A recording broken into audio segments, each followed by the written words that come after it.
The Birdie Board podcast is brought to you by the Birdie Board app, the easiest way to track matches, scores, and handicaps with friends. Now, here's your host, Corey, with another episode of the Birdie Board podcast. Welcome back to episode 5 of the Birdie Board podcast.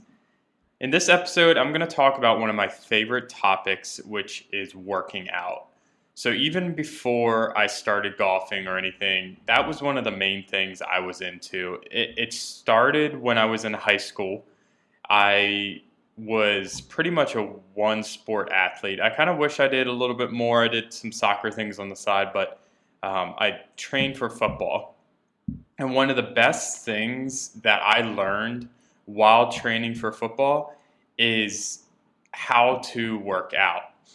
My dad taught me a lot of how to work out. He played at college football, and he trained under a guy named Bill Gillespie.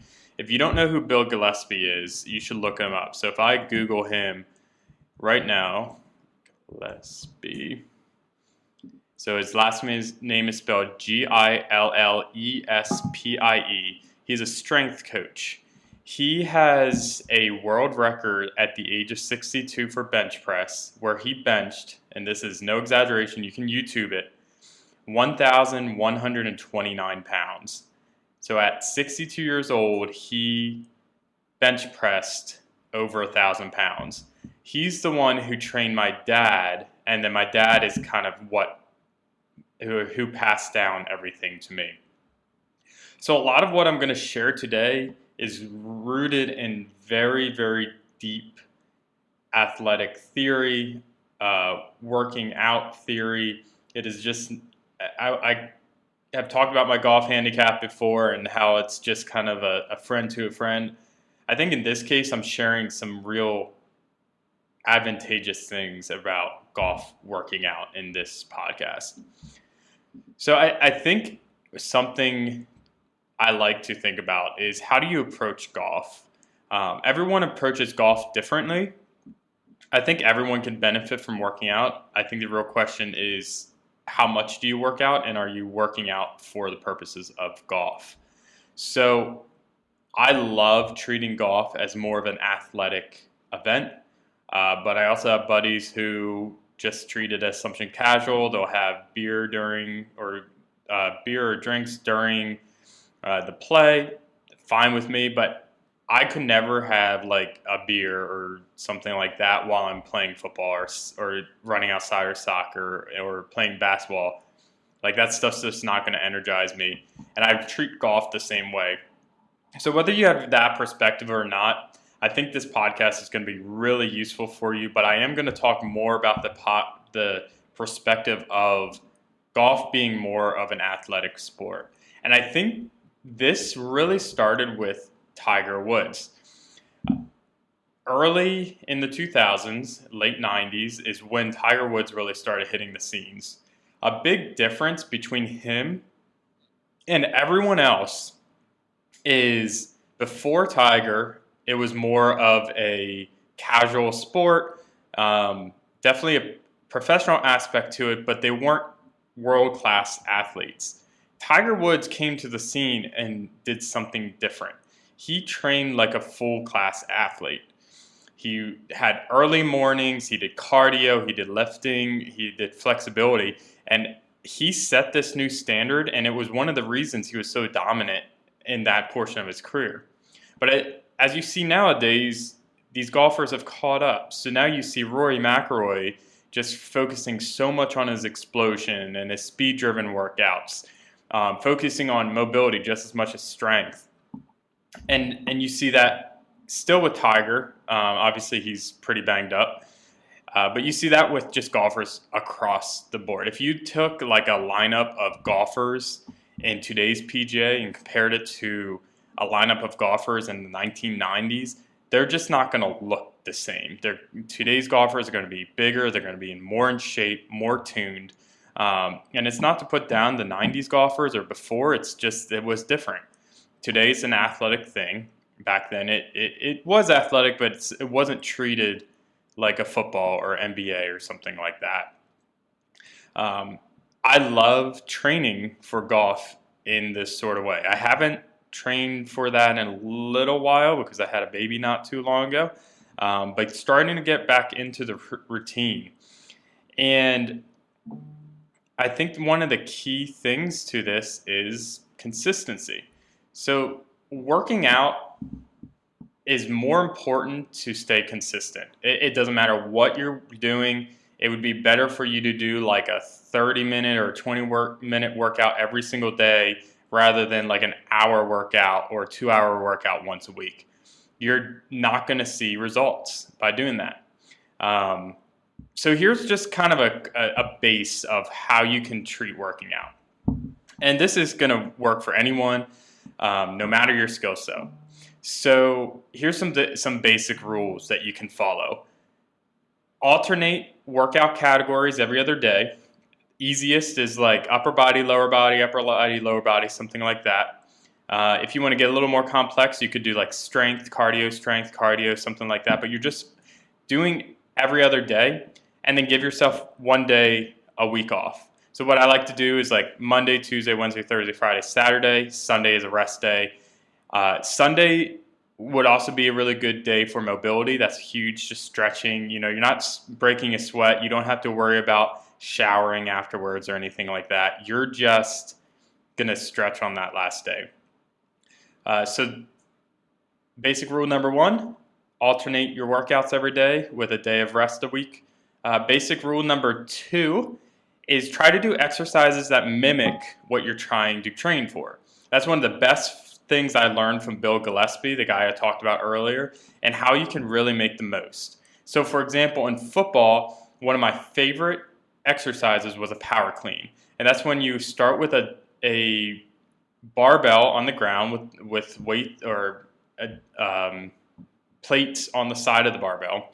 You start, so it's kind of like a deadlift, and then you power clean it up to your chest. Well, that was a really good motion for football because you're constantly trying to get lower and then explode up through tackles. So you can find a lot of exercises that mimic that in golf. So you take those 2 simple rules, so alternating days and then just trying to mimic the golf swing, and you're going to get a pretty good workout. And then staying with that for weeks on end or months on end is really where you're going to see good results. So that's just like a nice base. So why does fitness even matter? I think it's a pretty obvious thing. It helps you get stronger, helps you get better. But I think a big thing is just injury prevention. When you're stronger, you're not going to get as many injuries, especially if you keep the flexibility in it. You're not breaking down holes 16 or 17, getting tired by the end of the round, stuff like that. And it will help your mental game. Because as soon as you start getting tired, you're going to start losing your mental game a little bit. You're going to start thinking about, man, I'm tired. I got to overcompensate. I got to really think about my swing. That's not going to happen the more in shape you are. I remember like learning about Tiger Woods' workout, and it's insane. I mean, I don't think any of us will really train like he did back in the day. But he would run miles and miles every single morning, just get his cardio up, and then do like an hour or 2-hour workout right after that. Maybe that's like the best goal we could get to, but that's not really what we're looking to do today. So let's talk about what to train and why. The first thing I want to talk about is just mobility. So you have a golf swing really benefits from more flexibility, more mobility. So a lot of exercises to increase mobility through things like your hips, your shoulders, especially your back. If those things are locked up, your swing path will never feel smooth no matter how much you practice. You have to be really loose through all these parts. Stretching to get really loose is just a consistent thing. I would rather you work out. If you're saying, hey, Corey, I'm going to work out for 30 minutes a day, I would rather you spend 10 minutes of that 30 stretching if the goal is to get better at golf. Another big aspect is just the core strength. It's not about building like a six-pack. You're probably never going to see a golfer with that, but it's really that rotational control that you're looking for. It's all about like planks and twists. One of my favorite exercises is if you have like a band, attach it to like a door frame or something, make sure it's attached well. or go to like a cable machine and start by having your hips perpendicular to the band. So you're kind of pulling the band across from your chest. Keep your arms out straight. Rotate to the right, so towards the wall or the cable machine where there's less resistance, and then keeping your arms straight, rotate back the other way. It's a really good exercise that mimics the golf swing. Balance is a big one too. Single leg work on like a balance board. You can even just get like a short 2x4 or something like that where you can balance on it. Stuff like that is really good. The bonzo balls, it's like those half ball things. You can get, this is one of my favorite exercises. I actually learned in physical therapy.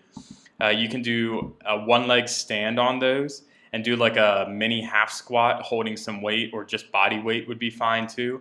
Another thing is you could stand on it straight legged on one leg still and point your other leg forward and then back to neutral, sideways back to neutral, and then back to neutral. The movement of it just kind of exercises those little muscles in your ankle and helps keep that stability. And then another thing is just power and speed. I think one of the best exercises is like a hang clean. That's where you start. It's kind of like the power clean, but instead of starting with the bar on the ground, you start at it at your thighs. But it's a really good mimic of just explosiveness of a golf swing. It doesn't have the twisting motion, but it does have a nice power through your legs. So I really think the routine is what you guys need. So let's move on to the next section, is just that routine. I would much rather you do like 30 minutes a day and just stay on that schedule. Have a day focused on mobility and stretching, maybe some on power and rotation, balance and endurance. The key is just to make sure you're not exercising like the same body group 2 days in a row. You don't have to overcomplicate it or anything. Any of that would do. I think some training programs do pretty well for golf too. I've done P90X, which is a 30-minute a day workout that has really good just all-around golf workout. I shot my best round last year. So my best round ever was a 79 this year. First time and only time I've ever broken 80. But last year I did P90X. I did the 30 minutes a day, and then I was training for a half marathon on top of that. So by the end of like the half marathon training, I would do a 30-minute P90X workout, and then I would run for 50 minutes or an hour. And that by far was the best shape I was ever in. And I think it was a huge contributing factor to why I was able to shoot an 80. I was just in such good shape. I wasn't feeling tired. I felt like I had great control over my swing. I think there's differences too, whether you're doing this in the off season or in season. So when you're in season, you probably want to avoid like the heavier training. You're golfing a lot. You're practicing a lot out on the course. But today is October 20th, so we're really starting this off season. So that's why I'm talking about this now, where we can start to talk about what our off season plans are and what workouts we're going to do.